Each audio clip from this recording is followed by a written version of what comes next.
Vector প্লেলিস্টের এই ভিডিওতে আমরা ভেক্টর যোগের ত্রিভুজ সূত্র দেখব। আচ্ছা, ভেক্টর যোগের ত্রিভুজ সূত্র দেখার আগে চলো দেখে নিই একটি ভেক্টর দেখতে কেমন হয়।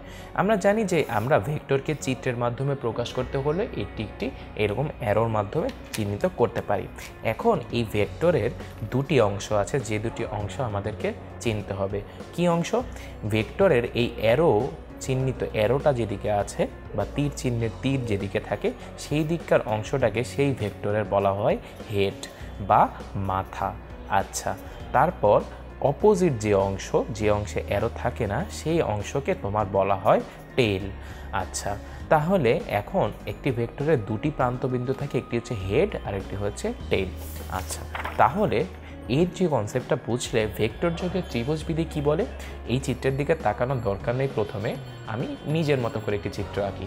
দেখো, ভেক্টর যোগের ত্রিভুজবিধি বলে যে তোমার কোনো একটি ভেক্টর যদি থাকে এবং সেই ভেক্টরের সাথে অন্য একটি ভেক্টর এমনভাবে যদি বসে যেন প্রথম ভেক্টরের হেডের সাথে দ্বিতীয় ভেক্টরের টেল যদি বসে, তাহলে এই দুটি ভেক্টরের লব্ধি হবে প্রথম ভেক্টরের টেল এবং দ্বিতীয় ভেক্টরের হেড এর দিকে চিহ্নিত একটি ভেক্টর। অর্থাৎ এটা যদি তোমার এ ভেক্টর হয়, এটা যদি তোমার বি ভেক্টর হয়, এই নীল ভেক্টরটা হচ্ছে এ প্লাস বি ভেক্টর বা এ বি ভেক্টরের লব্ধি ভেক্টর। আচ্ছা, ঠিক এই চিত্রটাই তোমার এখানে আছে। একটু সুন্দর করে দেখো, এখানে ও এ ভেক্টর দিয়ে তোমার ইউ দ্বারা চিহ্নিত করা হচ্ছে। তাহলে O A vector equals to U. তারপর এখানে এপি ভেক্টর দ্বারা তোমার হচ্ছে ভি ভেক্টরকে নির্দেশিত আছে। তাহলে দেখো, এই ও এ ওপি এপি এমনভাবে বসানো ও এর এ বিন্দুতে মানে হেডের মধ্যে এপি এর টেল বা এ মিলিত আছে। তাই এই ও এ এবং এপি ভেক্টরের লব্ধি প্রকাশ করবে প্রথম ভেক্টর ও এর টেল মানে ও এবং শেষের ভেক্টরের হেড মানে পি, এই বরাবর সংযোগ সরলরেখা যে ভেক্টর সেই ভেক্টরটা তোমার এই ও এ আর এপি এর লব্ধি অর্থাৎ ইউ প্লাস ভি সেই লব্ধি নির্দেশ করবে।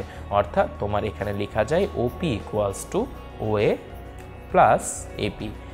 অর্থাৎ ওপি হচ্ছে তোমার নির্দেশ করবে ইউ ভেক্টর প্লাস ভি ভেক্টরকে। এটা হচ্ছে ভেক্টর যোগের ত্রিভুজবিধি। ভেক্টর যোগের ত্রিভুজবিধিকে আমি আরেকভাবে সংজ্ঞায়িত করতে পারি। সেই সংজ্ঞাটা কি? খুব সহজ। যদি তিনটি ভেক্টরকে একটি ত্রিভুজের তিন বাহু বরাবর একই ক্রমে মানে কি দেখো তো, একই ক্রমে মানে দেখো এটা তো হচ্ছে তোমার বাম থেকে ডানে, এটাও বাম থেকে ডানে, এটাও বাম থেকে ডানে, একই ক্রমে যদি তিনটি ভেক্টরকে একটি ত্রিভুজের তিন বাহু বরাবর নির্দেশ করা হয় তবে এদের লব্ধি হচ্ছে 0।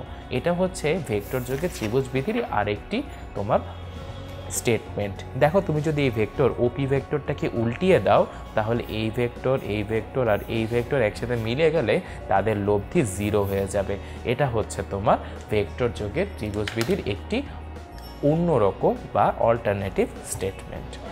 পরবর্তী ভিডিওতে আমরা ভেক্টর যোগের সামান্তরিক ভিডিও সম্পর্কে জানব।